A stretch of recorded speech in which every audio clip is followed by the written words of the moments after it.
I might have to reset Yeah. my camera and everything over here, my toys in that Hey, direction. before you hopped No, on, Kevin, Andrew and I were talking about the Four Tendencies. Have you ever read that book?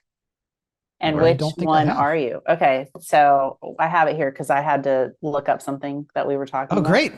Tell me which I Yes. am. Quiz time. Well, I don't know. So, okay, here's the four different tendencies: All right, let's see. upholder, obliger, rebel, or questioner. I So mean, at face value, I would assume I'm a questioner because that's what I that's what you I was have to thinking. as a marketer because everyone's lying to you all the time. The sales rep, Right. Google Analytics, it's just Yeah. like you have to be a little suspicious. So here's what a questioner means, though.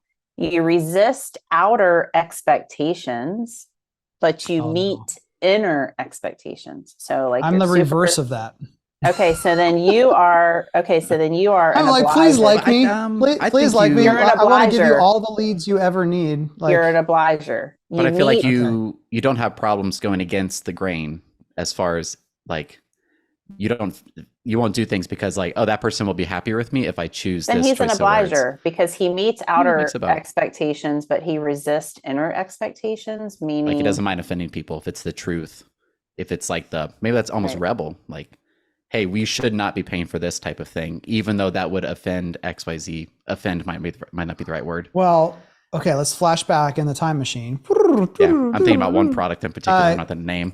Kevin Um, Oakley, until he was about 26, 27 years old, Mhm. would have never spoke truth to power, ever, Right. ever, ever. Right. Complete, like, yes, whatever you Mhm. want. I'm here Pleaser, to like serve. total. that sounds Total like pleaser. obliger, Yeah, right? me too.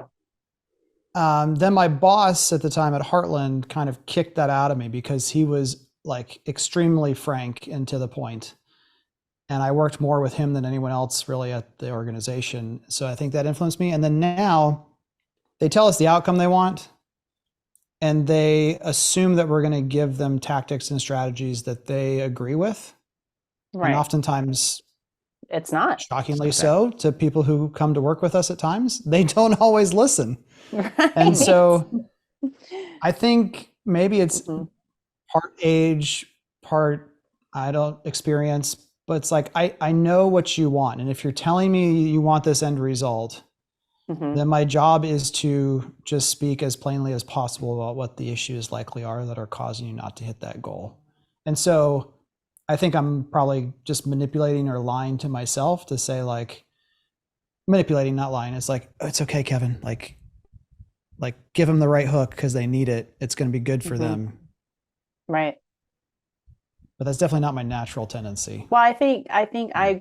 I can relate to that because I think most of my life I was a pleaser. Like just wanted to do cared so much about what other people thought and just wanted to do everything for other people and please everybody. But I think definitely experiencing this position as a coach and working for DConvert, it's a different, we're not being paid to like exactly, tell you everything that you want to hear. We're going to tell you what's the best way or the right way or Right. what we've experienced and things like that. And so that kind of changes maybe how your natural tendency are. But anyway, people listening, this is an interesting quiz to take. It also for leadership helps you kind of understand who your coworkers are like and how to manage them too. Like if they're a rebel or an upholder or an obliger or a questioner. Yeah. So I work with a I'll bunch of read it. questioners. Jesse's a questioner, Mike's a questioner, Amanda is a upholder. So Yeah, and you probably need all of those personality types to make it yeah. work most optimally. Mm-hmm. If everyone's a questioner, then I would assume nothing gets done Yeah. potentially. Like it's just everyone going like, You I just don't want to believe know this. the why behind Yeah, everything. you need Like I'll Yeah, do it if you explain it. the interesting thing about questioners in our industry, Yeah. maybe I just need to read the book, and we're almost done with the cold open, everyone. But the questioners in our industry tend to question in favor of the status quo, which Mm. that drives me nuts. Like I think Mm-hmm. and I'm not going into the whole like no one innovates, no one. I mean, there's all kinds of people trying all kinds of things, but collectively as a whole, the industry is more immobile than mobile. and less open to thinking about things differently, which is kind of surprising because I think most of the people who are tagged questioners in other industries tend to be almost that rebel kind of questioner versus like, I don't know. That's just my perception. Might be wrong. I need to read the book or what's the 2 or 3 page PDF that we can get. Yeah, the Cliff Notes. Yeah, there we go. We need Yeah, that. so if you Google Four Tendencies quiz, this is by I will take Gretchen it and report Rubin, back. by the way. Yes. Is this like an internal exercise? Are we all going to take it anyway? And I'm just ahead of the game if I do this? No, like literally, like we just were talking about this like 2 minutes ago. So this was not any sort of planned thing. It literally is a cold opening. Okay, awesome. It's true. Yeah. Let's get started. Yes. Let's do it. Welcome to episode 284. I'm Kevin Oakley, and with me today is Andrew, the ad doctor, Peek, and the one and only Jen Barkan. Yay! She is Carpenter's here. very Ding, ding, happy. ding. You're his favorite person to have on the podcast. Every time you're on, I get another text from Sean Carpenter who's like, I love her. She's the greatest. Oh, great. Sean Carpenter. She is ours. Do you convert? Yes. She is ours. All right, story time. Let's hit it. I feel like now our producer's gonna have to create like motion, like an animated thing. Because when you watch now, we are live on YouTube, or you can watch us on YouTube from the comfort of your I was gonna couch or say bed we're or whatever. live. Like you can tell me No, that. we are going to do some live episodes like once a quarter, I think is the plan. We need Oh, a okay. little Just like- delay just in case of who knows what we're going to say here. Yeah. We need a live editor, producer, director, whatever. But now the word when would you be. play sound effects or like when you watch the video version, there's no intro theme music because what are you going to do? Just watch us like stand here while we play so it just rolls right into the show. It's kind of crazy. Anyway. That's true. Yeah. Jen, you want to lead us off? Oh gosh, sure. Okay, guys. So last month I got a new tattoo. And let me explain What number tattoo is that? What number? Okay, so this is my third tattoo. Okay. Okay, but I have been thinking about getting this particular tattoo for 6 years. 6 years ago, I first started thinking about it. I had Is that when you started working? Do you convert? No, well, no, actually, it was right after I started working here because I've been here 6.5 years. So I started thinking about this. I got an artist friend to draw it, and I've been contemplating it. Okay. Fast forward to February when my dog Tito passed away. That was the changing moment in my life where I said, okay, it's now time to get this tattoo because it was a tattoo of him. So what did I do? I didn't know where to go. So I went online, I started researching, I looked at websites, I was looking for pretty pictures of tattoos to figure out who was the best type of artist to get. And when I finally found one that looked great, I reached out, sent an inquiry in, quick response, hit me up on my DMs. Do you have a picture of what you want? Yes, here it is. Okay, great. Come in for a quick 15-minute consultation so I can ask you some questions and go over what you really want in person. Great. Go do that. Lovely experience. She was prepared for me. In fact, the thing that stood out to me the most was she set the expectation of what my tattoo experience was going to be like.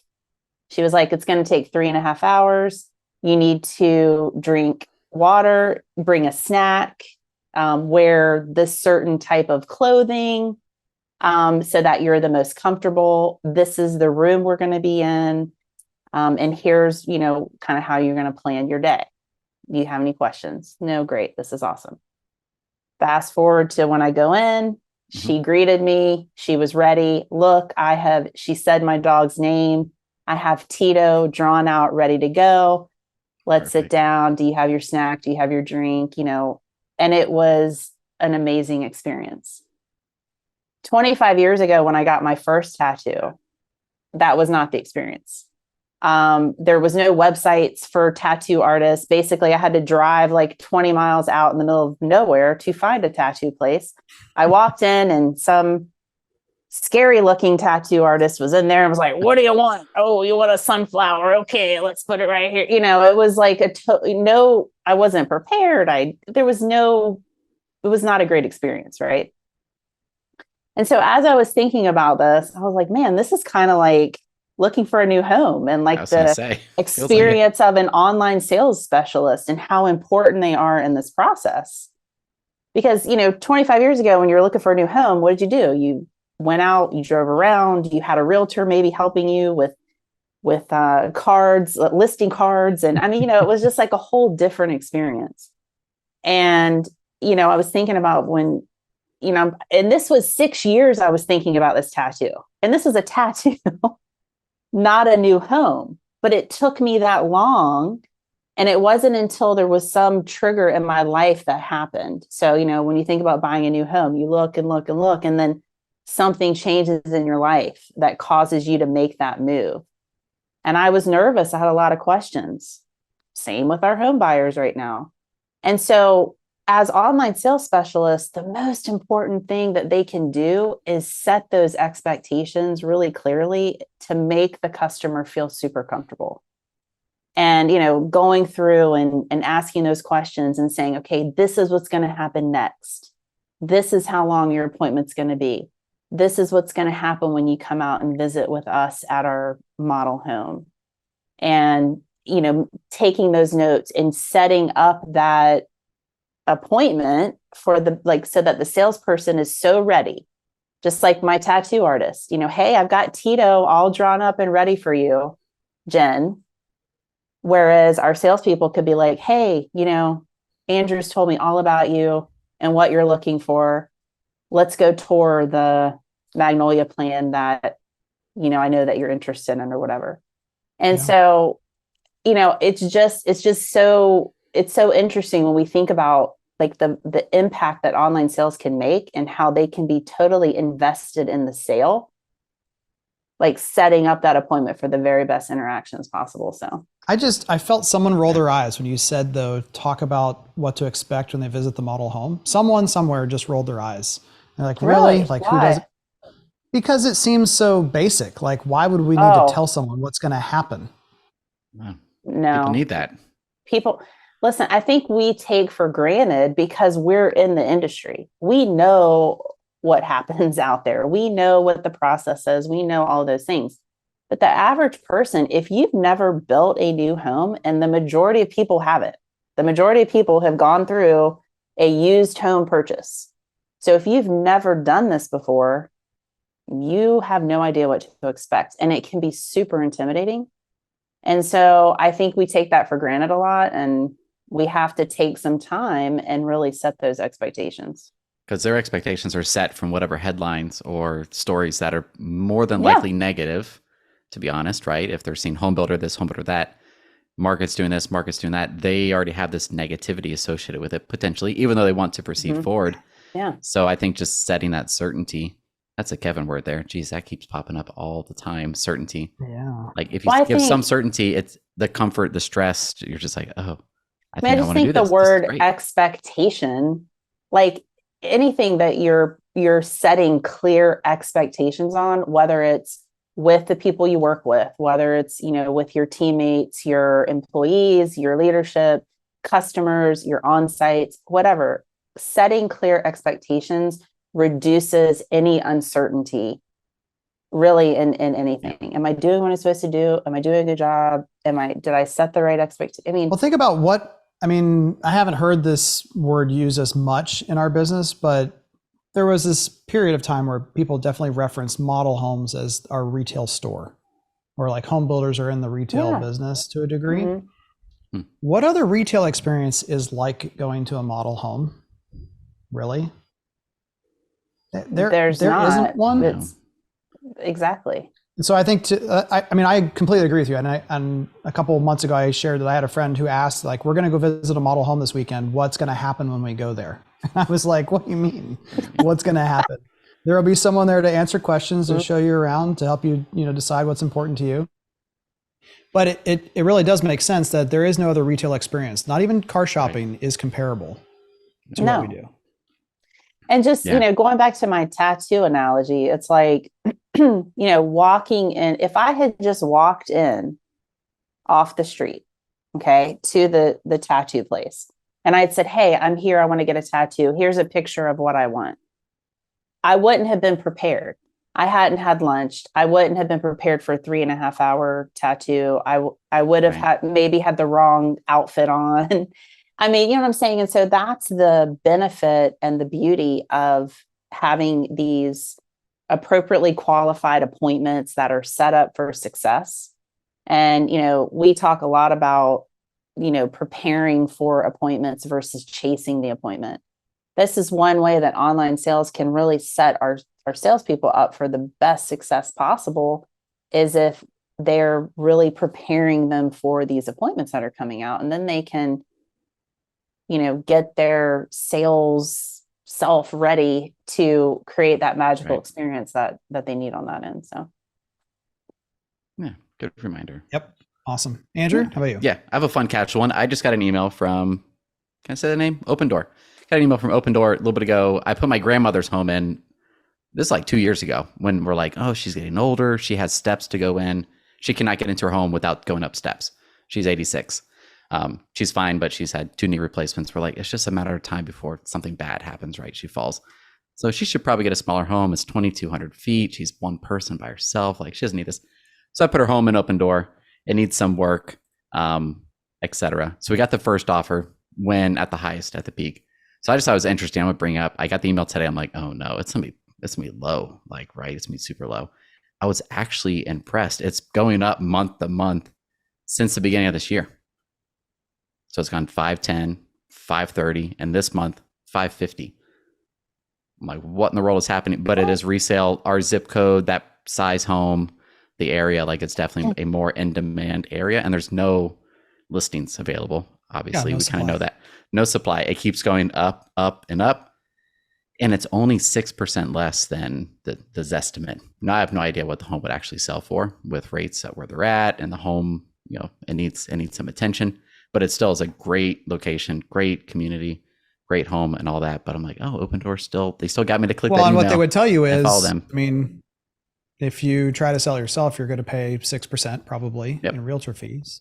So there you go. You got the same spot. So it was just interesting. I think, we haven't really talked about iBuying in forever.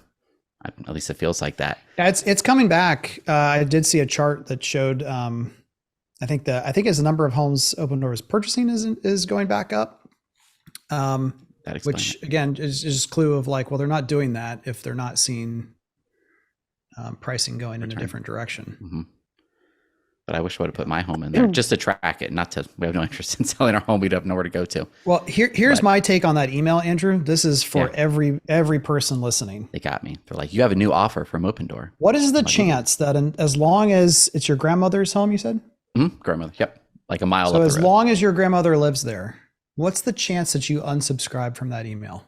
0. And they send me maybe 2 emails per month that I notice. They could be sending more, but I definitely see your new offer for the address is ready now. Click it. 10 seconds later, it pretends like it's doing something, and then it tells me what the offer is. What's so fascinating to me about that is it's not a coupon. Mm-hmm. It's not like, that's the only other thing that I know that people regularly don't unsubscribe from, but they're annoyed by getting. It's like, I don't want to get that Banana Republic, but I might go shopping in the next month, so I'm going to keep the 20% off coupon in my email, or I'm going to just keep getting the value that they're providing. Like, it's no incremental effort on their part to make sure that you do that. And the value to you is high, and the relationship that they are building, one way or the other, twice a month, you see Open Door as something uniquely personal to you and your family that's giving you valuable information. Yeah. I don't know why home builders think that email marketing can't be like that. Yeah, I agree. And for Open Doors marketing, like, I do know it's personal to him. It is very personal. It has the address in it. Well, that's why I want to be spicy here, though, and say, but what if you just made it more personal from the beginning? Like, instead of saying, here's all of the interactive stuff for you, what if we encourage them to create an account earlier in the process? And then you're specifically, but they were more likely to actually save something. So that then you could push proactive updates of, hey, here's how the home, think about what this chart would look like. If someone had started pricing out a home in 2019 Yeah. And they had saved it to their favorites, and they were getting a once a month or once a quarter or even regular update on the homes you've configured, where their prices have trended. What would that look like? Crazy. Yeah, that'd be fun. I And tried would to you be pull back the thinking to old yourself- emails, but I deleted them. But Yeah, it, You'll be would you thinking think to I should have yourself, like, bought it back in 20. yeah. yeah, Well, it that- could create and- this urgency where I'm like, well, for me, like as far as their market goes, like I now know, like if my mother or uncle, you know, her kids are like, hey, we're just thinking about listing, what realtor should we go with? Because we know some great realtors down here. I'm like, well, Open Door is another option. They want the house as is. Most realtors would say, you got to replace the carpet. We need to paint. We need to do this. You're going to spend 20 grand to list it, and then 6% goes away. Open Door, we just be done with it tomorrow. Or whenever she wants to close, whatever their offer is. I'm not pushing Open Door or whatever. But like, this seems very attractive to do it. And they've convinced me because it's been month after month after month. So I think that, to your point, Kevin, a builder can do the same thing where it's like, oh, we're moving to over use here. a basketball analogy, for a basketball analogy, they're hanging around the hoop. Like now that they're sending you the email, you've asked for their information. They're in the driver's seat, even though it's an old school connection technique in email. It's like, what's the likelihood that of all those emails that go out, there's a certain percentage every week that are like, yep, now's the time. Let's do it. Yeah. From email. Yeah. Like I truly, that data would be so much fun to see. Campaigns with for sale signs and stuff but I think like it's all about the email for Open Door to me once they have that relationship. I mean, like we could go down the rabbit hole here because online sales could totally do this in a prospecting mass way if they do really good segmentation or if they take the time to fill out that information in the profile of you know, like the community of interest, the county of interest, the school district of interest, all the things that almost no one fills out ever. And that's okay. That's hey. It's not online. It's like getting on my online sales, but seriously, like, but no if one does. Salespeople don't do it either. But that's what I'm saying. But like, if we took the time to segment out too, we could make it feel very personal to their interest. Same with marketing. I'm sorry, Jen, but what? The answer is wrong. We just need more leads and traffic. That's all it is. That's Forget the about answer. people now. I can't believe you're going after like higher quality conversion. Just more. I know. It's a crazy notion, isn't it? The 1,000 leads from the past 3 or 4 months, we don't need those anymore. There's no sales in there whatsoever. Yeah, there definitely are. No, I think that's that relationship. I just keep thinking every time you say Open Door, I think of the word ongoing relationship because I think that's what they're doing with their customers. And they even said that back when they were losing a bunch of money. They're like, well, why are you still buying these homes? Right? Because we promised the customers we would. Because from a brand reputation standpoint, they didn't want to be known as the company that reneged just because the market got tough. And I think I can appreciate there's just a whole lot there about home builders. Not the other thing. I had a conversation with someone at breakfast this morning, who's not from here. So it wasn't Will Duderstadt or Mark or anyone else who lives in Columbus. Someone who's not from here was in town, and they were like, "How come realtor participation is still so high?" And it's early. Maybe I was grumpy. My eyes were probably puffy still from staying up too late last night. Sure, that wasn't Will you were talking to. It was not Will. It was not. I love Will. you, Will. Why is your participation or still Carly or yeah.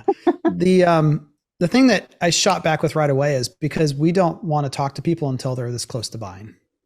You think about realtors and how often, like, if you sneeze a different way, they'll be like, "Hey, would you like to be represented on a new home purchase or a home purchase? Or like, can I help you? Or I just want to be your friend. I want to be your friend. Like, how can we be friends?" And that's my logo on your kid's soccer jersey. Like, I don't know. Do you think that's builders don't do that? We really don't do that as an industry. And I'll tell you how I know that is because if someone walked into a model home or called in today and said, "I'm thinking about moving in the next 2 to 3 years," what is the experience that they're likely to get? And how many of those people are put into the CRM? Chick-fil-A or Burger King? Which one will they? And I actually, again, it wasn't someone from Open Door, but I thought about Open Door on the same thing. I was like, gosh darn it, if they would have just been put in the CRM and then nurtured, by default, if you're continuing that conversation, your agent co-op rate would decline. Yeah. not even win. It's just like the matter of fact of your agent cooperate would decline because they already have a relationship with you. And that's right. They wouldn't think that they need.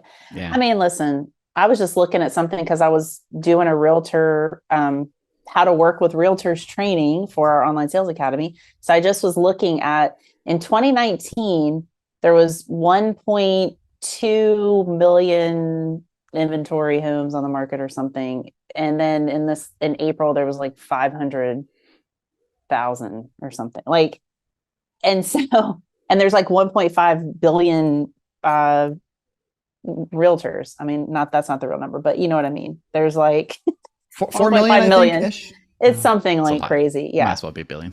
But so they're definitely, no fault of theirs. They're looking for opportunity to help people. Let's just say that they're looking for opportunity to help people. So yeah, if they hear a friend go, yeah, I'm thinking about moving. Yeah. They're gonna, very, have y'all read the book Predictable Revenue or seen it? I feel like y'all have had to see it. Essentially of like the stages of your pipeline. Kevin, what I take from that, and so each pipeline you want to have X value in deals. It's very like software as a service. I think Salesforce is the one who pioneered this pipeline. So each step has to have a certain value, 100 million, 50 million, whatever it is. To me, what I hear from you, Kevin, is like, there's this whole other pipeline stage that is being ignored that realtors own because they realize, hey, I'm going to meet Andrew. He's 27, but when he turns 30, he's going to buy this house for XYZ and my commission's that. So if I have 100 people that fit that criteria in 3 years, they could buy a home, maybe 12 buy a home that year. In 2020, I now have 12 deals that will come through to me. But had I not had that stage in my pipeline, those people will not be there. The ones that have been doing it long enough to realize like it is a very long-term game of having consistent sales all the time. And like you said, the realtors I know that are always getting deals, they know everybody. Like they literally know everybody. They're always connecting. And everybody knows them. At some point, there is a tipping point. Everybody knows them too, but they start out by knowing everybody. Yep. I mean, I still get postcards in the mail from my realtor with, here's the local events. Yeah. Which is like old school. You're like, this is a waste of time. I know, but I actually like it reminds. Well, even better. I mean, again, we need to have you back on the program, Sean. Yeah, he knows all about this. He does realtor training all around the country now, but he sends out, I think it's 5 personal letters every day, and we got ours, and it's great. It was a handwritten card with a little Sean GPT business card in there, like I'll help you. You know, it was cute in the good way. Cute. And my wife is like, "Oh, he's such a great friend. Like he really likes you, doesn't he?" And I was like, "Yes, and he does this to everyone." Like that's the unique part is the answer is yes, but also he's created that habit and he's playing the long game. And so you're right. It's just like that part does not exist. Now the antithesis though of that is that should mean the law of big numbers would work for builders, and it doesn't. And by that, I mean, if you got 500,000 contacts in Q1, there is no way to predict how many of those people are going to purchase like there is in other industries. Right. Because to get that many contacts as a builder, unless you're, in the top 5, 6, you're doing something that is not correct in terms of targeting. Like it'd be like, hey, I'm going to sponsor the Major League Soccer team, and everyone who ever buys a ticket for the next 2 years becomes a contact in my CRM. Like, yeah, that's just the other part of what we're saying, so people don't get confused. We're not saying just add as many people, but all I'm telling you is everyone who pays attention to you the way that you're marketing now, if we just paid attention to all those people, got them in the system, and then created a relationship, that would be enough. I don't think we have to go to that extent of like, what's the thing in the mall? Like you just stick a pad of reg cards on a table and say like prize drawing for $500 and see how many entries. Like, yeah. Well, it's not just a pure numbers game. Goes back to what we just said 10 minutes ago.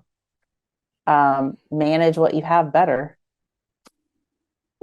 Yeah. Nurture what you have better. Nurture. Have the right emails that are personalized to the right person. And you better do that in particular because from home builder data, really since interest rates went back up close to 7 right around Mother's Day, website activity is down 10 to 15% and lead volume right there with it. Now, it looks like it might be peaking up since Memorial Day, which would be great. But that type of a drop is steep enough in a short period of time where the difference between going to the Builder 100 conference at the beginning of May, right after April, the happiest group of people I've ever seen in my life, to PCBC last week where people were like, I mean, the year's been pretty good, but what just happened in May? Like everyone was like, feeling a little bit slow again. What's going on? Lot more uncertainty.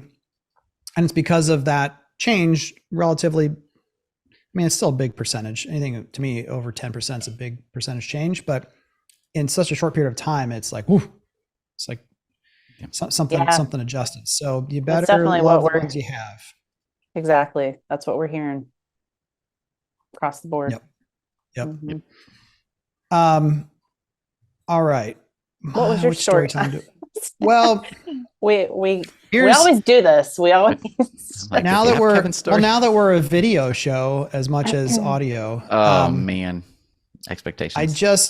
I'll show a couple slides, but you can't we talked about some things that didn't quite work that builders thought would be amazing trends. Clubhouse. And just how hard it is to predict what the next trend is. And this is kind of in the context of AI and what everyone's excited about.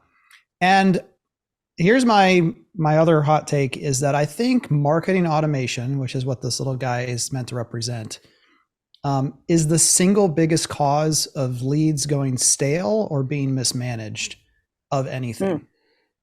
Well, I'll say that again. Explain. The use of marketing automation or the incorrect use of marketing automation is the single biggest cause of leads being improperly managed and connected with. And Jen's nodding her head, but what I mean is like the builder that I went to visit, 4.5 years ago, who had over 2,000 leads from Zillow sitting in an inbox that they forgot existed. They were like, we don't get much from Zillow. And I was like, that's interesting. You're pretty big. You're spending a lot of money. Can you ask Zillow where all the leads are going? And Zillow's like, yeah, we're sending them here. They're like, we don't know where that is. Because there's this thing that happens with automation where you assume you've built the machine and now it just runs. And if it was a physical machine in front of us, we'd be like, the printer hasn't put out any paper recently. Something's up. There's just something psychological about human beings. We don't inspect the automation that's been put in place often enough to catch things. And it only takes like a week of it not going right to lose out on a whole lot of opportunity. And the ironic part here, to kind of finish out, is that the Google search term of where to meet people in the United States has never been higher. Now, whether that's related to dating, I mean, who knows? But the mere fact that humans want to find other human beings, it just should be like hitting us over the head with a 2x4 of like, why must we automate? And I go back to Spencer Raskoff, who co-founded Zillow, was like, like even the coolest chatbot ever, I don't think I'd do that. Like, it's the biggest purchase of someone's life. Is it really that hard to put something in place where a human can be there to provide value? Well, you're preaching to the choir over here. Because that is a big missed opportunity. But I think the thing that I want you to add to the choir here, Jen, is that I think some online salespeople are actually like unconsciously making this worse. Like, give me an example. Like they're almost saying, still kind of that remnant of the last 3 years of like, my job is to push people through the process, not add humanity. Okay. Not build certainty and trust and relationship. It's just to move them on through. Okay. So yes. So it's like a really, it's like a human version of marketing automation, but you're still doing this automated rote thing. So, okay, this is definitely some pandemic hangover stuff that's happening for sure. And I like to think of it like we got into this rut of being like the 411 center, basically. Like when you call 411, what is it? It's somebody going, okay, here's the information. Okay, thanks. Right. And you just kind of give the information, move them through, versus being like a human centered 911 center, where when you call 911, what happens? The person's going to ask you, it's totally customer centric. That's how our messaging needs to be. That's how our online sales specialist needs to be, customer centric versus company centric. Like if 411 is like company centric, info dump, oh, you want an appointment? Okay. Like, but we're not taking the time to build that human connection and even ask the why. We got to be questioners. We got to be questioners and find out a little bit more and be more consumers focused. So yes, I totally agree with you. Yeah. I mean, and I think part of that is because, it's not in anyone's nature to be like, I think I need a teammate who might, take some of my income in the scary sense away from me, or like, it's just this, I can do it. I mean, we've had situations, right, Jen, where you have a online sales team where there's 3 people and then you got 2 or 3 people and then you go to 1 for different reasons, and maternity leave, people quit, get fired, whatever. And then it's that one person, as good as they are, like, it's just not in anyone's human nature to be like, hey, I know my numbers are within the achievable ratios, but I feel like I'm not treating people with the full experience that I could be. Yeah, absolutely. There's and I think that's why we have managers and leaders, hopefully, who are like tapping those people on the shoulders and like, hey, I want to elevate what you're doing to another level. I want to help here's what I can say with 100% confidence is that I've never seen in any situation where you add a teammate and your opportunity and your income goes down. If anything, it goes up, and you have better conversions, and you have a better customer experience, and you have better numbers and appointments and sales, because you're able to truly go further, like we're talking about, in the process. So if anybody's listening that is worried about that, I have never seen it happen where it goes the other way. We need to quote that. Print this out. Seriously, it just doesn't. Is that the ultimate fear? That is, I mean, listen, I can say it because that was me. I want to be in control. This is my program. I want all the leads. I want to make all the money. Right. And so, but that is the wrong way to think about it. So that's the main concern, is like, oh, if I have less leads, then I'm going to make less money, and my opportunity is going to, and that's so far from the truth. I've seen it. Awesome. I've seen it happen.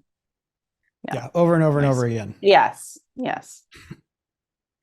Even when the existing lead volume is not that great. That's what I'm saying. Like, I'd rather somebody managing 150 leads really well than 250 leads kind of sort of okay.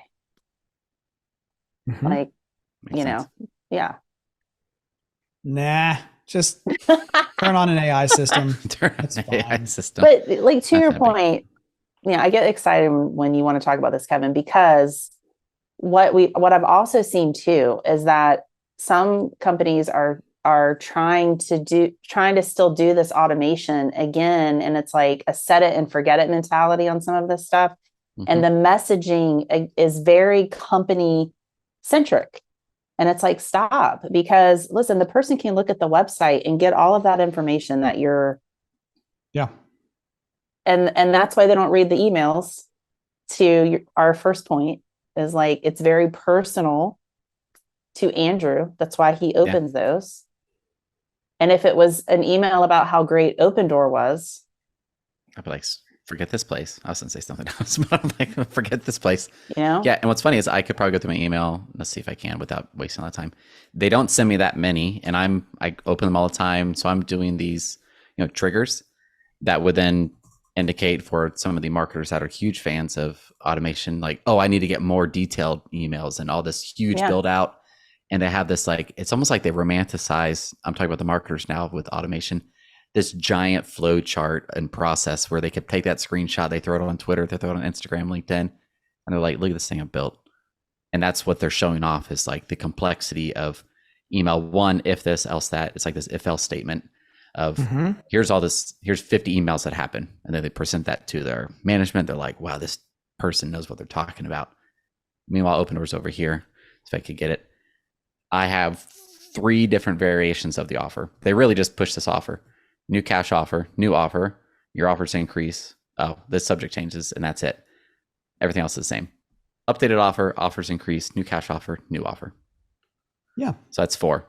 But they're all the same. Can you imagine how terrible it would be if they tried to insert some other fake like paragraph of like we love we homes know in how hard the market 33777. is right now, Andrew. Yeah. Wouldn't you blah blah blah? It's like, no, just tell me the dang number. Yeah. What's the number? Right. Yeah. That's all it is. That's all you care about. I mean, that's like you could create, and this is, yeah, we have to move on, but I know. We'll just end with this one. That's what happens. Someone relocating from another state. Okay, so yes, you might know that they're a lead that came in from another state, and therefore we're going to create this other sequence. Are they happy that they're moving from the other state? Or are they sad? Are they mad? You don't know. You have no clue. So what are you going to do? Say, hey, Texas is a fantastic place. You're going to love it here. And they're like, I lived here before. I hate it, but I have to move back to live with my parents. That's right. Like I clearly remember meeting someone for the first time at an industry event, and it was a gal, and I introduced myself, said hello, and I was just trying to get to know her better. I was like, so where do you live? And she was like, I live in Florida. And I was like, oh, great. Like Andrew lives in Florida. I think I started making small talk, and all of a sudden she got teary, and she's like, I used to live over here. I had to move back to Florida because I got a divorce, and I don't want to talk about this. Thanks. And then she left. I'm like, everyone was like, Kevin, you really know how to piss people off. I'm like, I just asked where she lived. No. Like, she's on vacation all the time. I don't know. Like, oh goodness. Yeah, you never know. That happens. That we have to better understand the context that people are coming from. Yeah. All right. Good point. We all agree. We beat that one. We beat that one to the ground. Yeah, on to the news. First up from Bryce Baker on the Do You Convert blog. The ideal URL structure for a new home builder's website. We give examples. We also have a tool, which I think we'll put that in all access for everyone to use. Yeah. It probably needs a quick update because we built it like 6 years ago because people really had a hard time getting their developers to understand the ideal way to do this. But Bryce does a really good job of breaking down the what, but also the why. Both parts are important. And there's even a bonus one here. So a few of the benefits of having a strategic path. User experience, right? So they can more clearly identify where they are and know the path that they're on. Helps with SEO. So the engines understand where the content is in path and how it's nested. Easy sharing and bookmarking, functional landing pages. And the other one is like actually being able to do useful reports and automation. Like, to whatever extent you are doing advertising automation or reporting automation, if you don't have a good URL structure, good luck. Andrew, what else do you want to add? I agree. The reporting one is very understated. Making tons of Looker Studio reports or Data Studio reports, that saves so much time. The capabilities, if your URL structure is consistent, if it has, like if you read the article from Bryce, you're like, oh, wow, that looks so simple. Like you could do so many things in here. Like looking at the first URL, it's builder.com/newhomes/Texas/Dallas/the community name. Well, now we could have very easily a report dashboard for Dallas. We could have one just for Texas. We could have one just for the community name. If we get nerdy, we could do regular expressions to make it this way or that way. It just opens up the possibility versus if it's all over the place, like good luck. You're not going to. And with GA4, we're a month out from that. Well, exciting. Like Data Studio and Looker Studio. About this, it's like the teacher That's like the all I heard was liquor something. Liquor. Like as a It's a salesperson, terrible like name, right? liquor studio. Liquor, Like what? liquor, Where like can we get back LIQU. and talk We about drinking? that? Liquor. It's a terrible name. It was like when what's that lead center with CallRail? All the marketers. That, like, by the way, Oh. by the way, Jen, when you all start talking about feelings, that's what we do over here. Yeah. It's like, well, We're like, aren't we working? Why whatever. are we talking about Okay. feelings? We'll be Have back. feelings at home, not at work. Like, what's wrong with you? Oh, Just kidding. No, check it out. Read it. Yeah. Even if you aren't changing anything, I think just you need to understand these things. And so it's just building the depth of your knowledge. Jen, you are my favorite too, because we've done this forever since we've done the Market Proof Academy events. We give people the opportunity to take and pass exams in order to get certification, and people are always terrified to do it. And this one attendee posted on LinkedIn that she had passed all of them, and so I reshared it on LinkedIn. I was like, "Hey, congratulations, good job." It's like it's one thing to teach people; it's another thing to It's exciting to see people who are grasping what they've been taught enough that they want to go take an exam. Like just the idea of an adult of their own free will, choosing to take an exam is pretty fun. And I had a whole bunch of people, many of them sales managers and salespeople, or salespeople for organizations that sell technology to home builders. And they're like, we want to take this. And it made me think maybe we're missing out on an idea here of, is part of the bridge between sales and marketing creating something, Andrew, that is like a marketing academy light that basically says, in order for you to hang like the little cat on the branch in the motivational poster, to not just feel like you're listening to Charlie Brown's parents, should there be like an accelerated course of just the very basics? Yes. That you and your marketer, if you're a sales manager or head of online sales or a online sales person, can at least, it's like the English to Spanish equivalent of like, know how to say thank you, hello, and where's the bathroom? Yeah. Yes. Quick conversation. Yes. Survival. So, it's so great that you're bringing this up, because we were just talking about there's these core things in our industry: how to build a home, how to market a home, how to sell a home, basically. Like, so you think about the ecosystem, and we should all have knowledge in each of those things to be as confident and competent over time. Like start with your own area of responsibility. Yeah, start with your That's what I'm saying. Start with your own area. But like a marketer understanding online sales or the selling lingo and the sales, online sales, understanding marketing terminology, understanding what a landing page is, what, like these basic things. Online sales, understanding the basic construction terminology, so that they can feel confident to be able to, if somebody asks them something about, a setback or, like just easy things like that. And so that is something that we were just talking about with our team on creating. And I was even going to say, I was like, I'm going to have somebody from our marketing team on Online People Talking to talk about this very thing. So nice. Let's put Beth on there. I sign up, Beth. Beth, are you listening? You're going on. Because two of the people were like VPs of sales, and you would know their names, by the way, but they were like, certification in marketing. Like, how do I sign up for that? And my first reaction was like, I don't know if we want you to show up to this class, or if you would like make it all the way through. It'd be like the freshman year of college, where like huge dropout rates of like, whoa, I thought I was signing up. But if we made a like accelerated version, I think there's something to that. We got really distracted. We are so. Let's get back to the news. Off of topic. Pre-sales. Say what part 2? Hey, but this is where we jive together, y'all. Is pre-sale talk, right? You don't check out. No, I was actually wondering, Jen, since like you're Jesse's boss in a way, like, is this all leading up to like, we haven't done a webinar at Do You Convert in probably 3 years?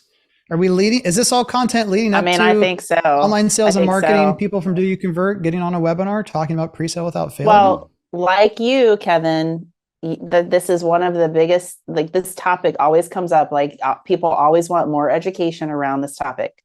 Samesies. So, Samesies. samesies. So it's always like, hey, like I'm still confused about what I'm supposed to do. Right. Like, and so we've got tons of resources. We've got a playbook, this blog that Jessie wrote. Definitely check it out because she walks through, it's a 2-parter. It's like the first part is like setting up your list. And that's kind of the biggest change we've seen in online sales is we can't just treat an interest list as just this one big interest list. We almost have to segment our interest list out to get the best results. Just like we talk about segmenting our database. Right. Same thing. And so segmentation of the interest list, targeted messaging, prioritizing which list of people to start with first when we can actually set the appointments. So Jessie walks through all of this in the blog. It's super great, super helpful. But yes, I think we need to get together on this and have a webinar. Yeah. I'd attend. Okay. That's not like let's pretend like we're making this up right now, but it's going to happen. I think we have not done a public come one, come all webinar since 2020 with NAHB where we had 1,800 people. Let's say that the playbook. We had the pandemic combos. Yeah. What to do. So it's time. So Jessie's taken it upon herself to try to help out the world in the meantime. She's got a giant 8-step detailed VIP lead management process graphic that she's created. But what are some of the highlights here? The highlights really, so the biggest thing we get is, okay, I have this list. Now what do I do? So it's really segmenting out, like I was saying, VIP, responsive, priority, and then coming up with a cadence of, okay, at this week, this is what you start doing when you get the go-to for it's time to set appointments. We're going to start setting VIP appointments. Now, what do you do? So this blog specifically talks about, okay, take your list. Here's what you do. Here's the cadence. Then you pick up the phone and call. It's not just about email, everybody. You gotta hit the phones. So piggybacking on phone and texting and, step by step how to do that. So I was going to ask you, this is probably a terrible idea. I think with anything in life you're trying to achieve, there's certain steps that are more important than others, but they're also more likely the harder ones to do. Let's pretend I'm marketing, which I am. Jen, you're online sales. Okay. I'm getting leads to you left and right. I'm a cool person. I'm doing my job. Yep. You're monitoring me, hopefully. We're accountable to each other, right? If you don't do a certain step in here, which one should you do where I should call you out on? Like, if I'm like, what do you mean you're not calling people? That's like, you're saying the marketer should say, hey, the marketer should question. So it's kind of like two things in one. Like if marketing's not doing this, then sales should be like, are you freaking kidding me? Like they didn't do that. They didn't require phone numbers and we have an excessive amount of leads and we're supposed to call those people. Marketing screwed up. So I guess what I'm getting at is it's two questions. Which things should we watch out for as far as like what is crucial? And this is probably better suited for the webinar. Okay. But also on the process, like maybe step number 7. If you don't do that, you're going to have 50% less success. That's called leads to step number 7. Well, here's where people get lazy. First and foremost, as a marketer, you should go beyond just how many people do you have on the interest list? Right. That needs to be. If I say there's how many people do you have on the interest list? How many of those are engaged and responsive? Yes. How many of those have you qualified to the community? Because at some point you should have enough information as you get closer to be able to qualify to that community. So you don't even have to wait for that. I mean, that's if you do a survey. Yes. Then, and you're just saying, hey, what investment range are you looking at in that survey? And then you follow up with my favorite 1-2 punch of any questionnaire ever. At the investment level you listed above, what are the included features you expect? Then you already know what they're telling you. Now there still might be a range within there, but yeah, the most important thing to me is that responsiveness, like VIP responded most likely, knowing that's coming from the online sales world, means that like you've actually interacted with that person. Yes. So yeah, maybe I should explain that too. It's like VIP is just all the VIP leads, they're just on the list. VIP responded means you had a conversation and you have basically verified interest. Like this community is going to be 6 months from now. Is that something that you still might be interested in? Because some people go, oh, no, I thought it was going to be ready in a month. Okay, that's right. So VIP responded, you verified interest. VIP priority means you have an idea of what this person's situation is. Maybe by this point, you know base pricing, you know kind of what you're going to be building out there, and you're able to say, hey, this is going to be townhome product starting in the 800,000s and it's going to be ready in December. Does that kind of fit within what you're thinking? And the person goes, yes, that's absolutely what I'm thinking. That's a VIP priority. So when you get to the point where your marketer or your salesperson says, okay, we're getting ready to set some appointments or have a launch or whatever, you can go ahead and start booking these preview appointments. As the OSC, you're going to go to the VIP priority first because you've like engaged, and so to answer your question, Andrew, go beyond just how many people are on the interest list, really dig deep there and find out those numbers. And then 2, make sure that they're not just emailing. Online sales, I mean, they get kind of stuck in that. Yeah, well, I did my email. I was like, okay, well, did you piggyback with phone calls? Did you piggyback with text messages? How many people did you actually talk to after that email went out? So those are kind of the 2 main things. Fun. Yeah. The thing that is nails on a chalkboard to me from sales generally, not just online, like all sales, is when you ask someone like, hey, like, what did we do? Because usually it's a postmortem, unfortunately. It's like, hey, this part of it didn't work as well as we thought. Yeah. Okay, tell me what we did. We called everybody once and left a voicemail, and we sent an email. And I'm like, okay. Yeah. And then what? No, then we just figured if they didn't respond, they're not interested. And told you they weren't interested because it's been 3 months since they signed up, and who would wait that long? Right. And it's like, no. We've run the math.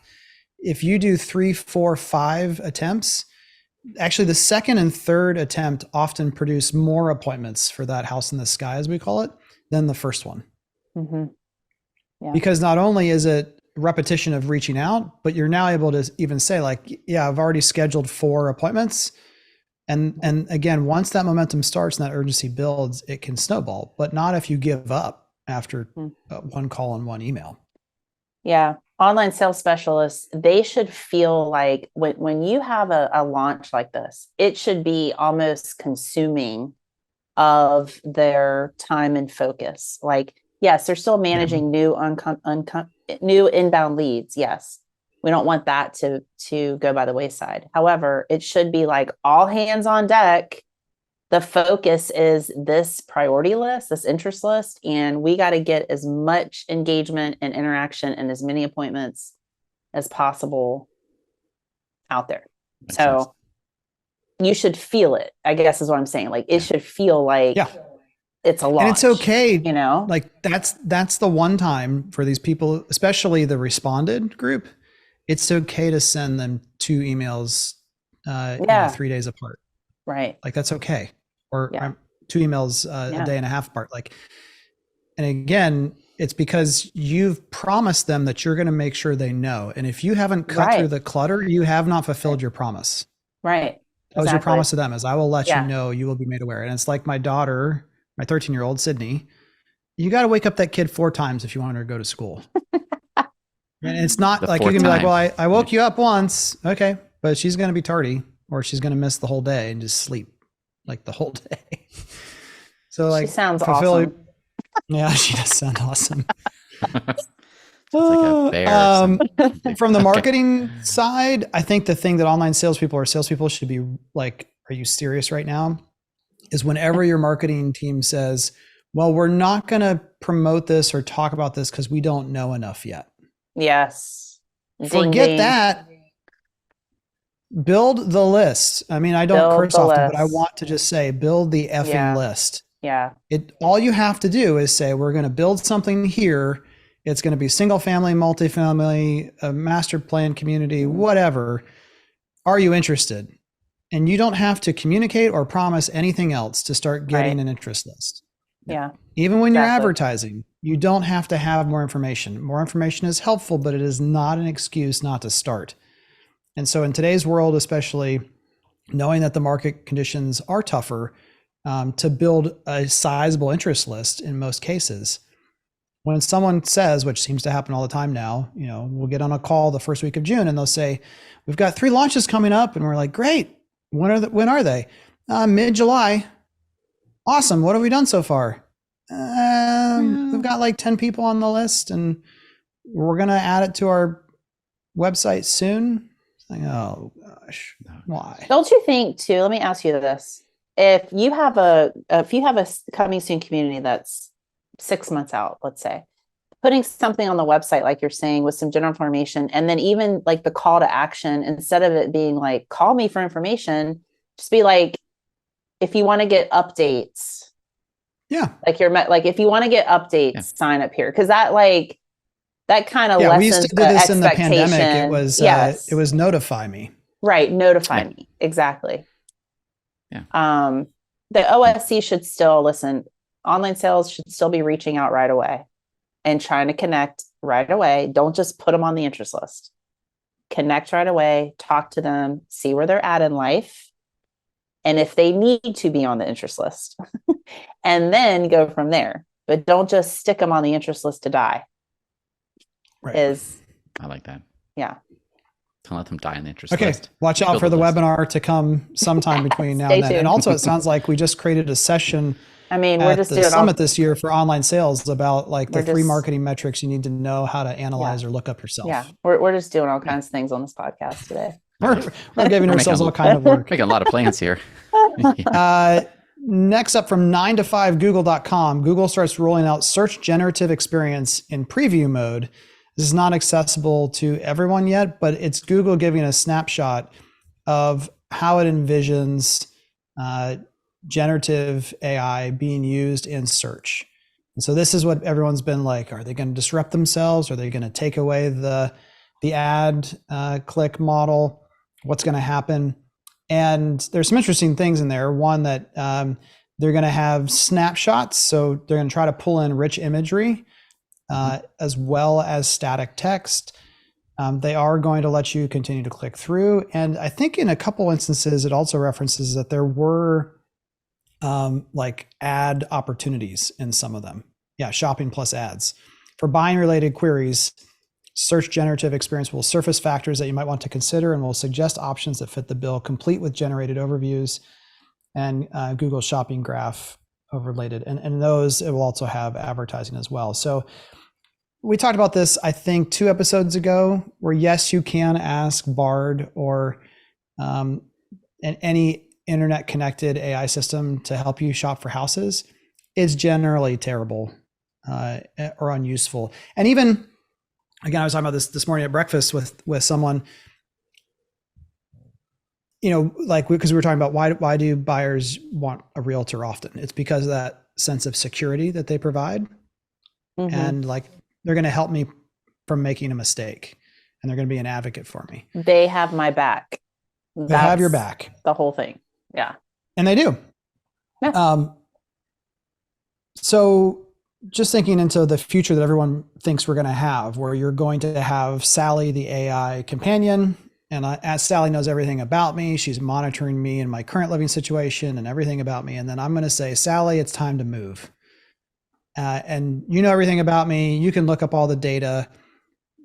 Do we think in the next, let's just say 10 years, we'll put this in the time capsule. In the next 10 years, is there a situation where the majority of times, if that were to happen, that humans would take the one single best answer that the AI recommends and say, cool, then I don't have to do any research or shopping or visiting.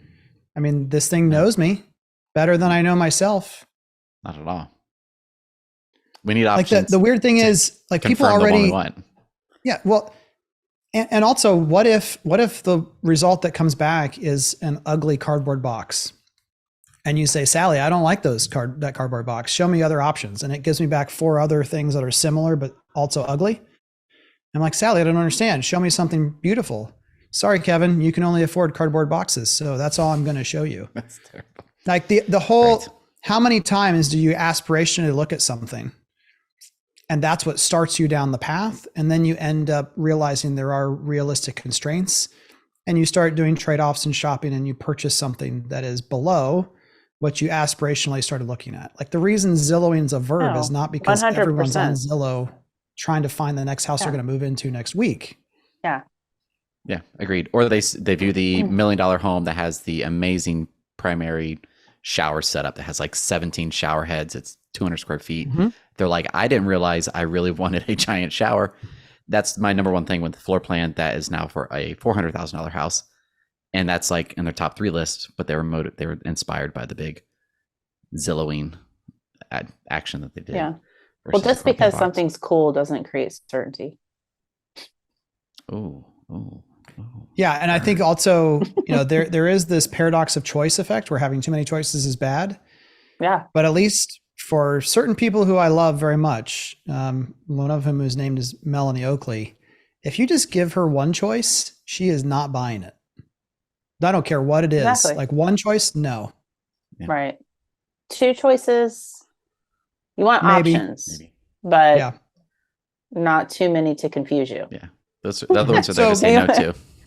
So someone would say, well, then the AI is just going to do that. But I think then at that point, I guess what I'm hearing people starting to kind of hint at that marketers and advertisers are going to be screwed, because there's going to very quickly become this like one thing that provides the magical answer that will cut out all advertising impact.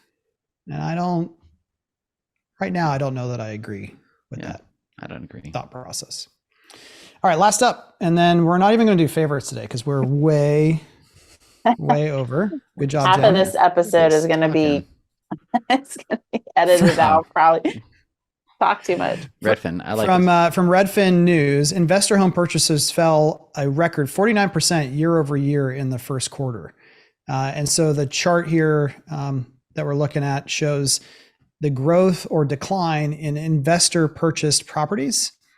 And no surprise, it got up to skyscraper levels in 2021 and 2022, but it's since declined 49%. And also, we don't have it teed up, but I think it was a John Burns report that said that 1 out of every 5 homes that were flipped in the first quarter of 2023 lost money.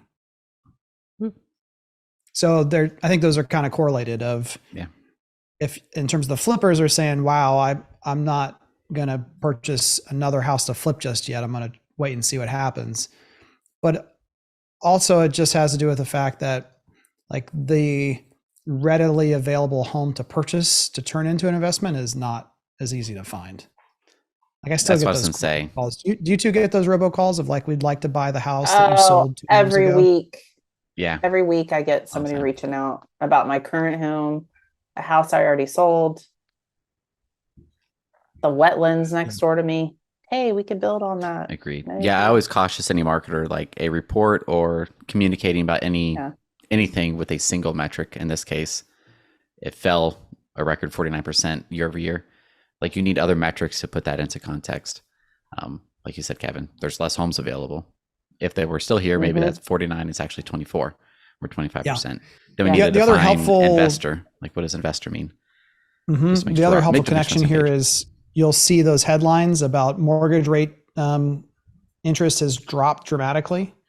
And they always correlate that to, oh my gosh, then interest rates are, 1/15% higher. And there's this dramatic drop in mortgage interest. Also, there's less homes available on the market. Like there's less to be purchased. You're starting to hear more about bidding wars. 60% of home builders right now are raising their prices. Yeah. Which I think might be the wrong time to be raising your prices. That's just my 2 cents. Don't do that. We're heading into I don't think the summer doldrums, but my 2 cents is, don't do that.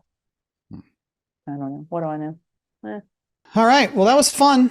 Yeah. Always a good time when you show up, Jen. Thanks. Check out Online People Talking if you haven't. Also on YouTube, you can watch those videos. You can go to doyouconvert.com as well. We'll see y'all next week. Thanks, guys. See y'all. Good to see you. Bye.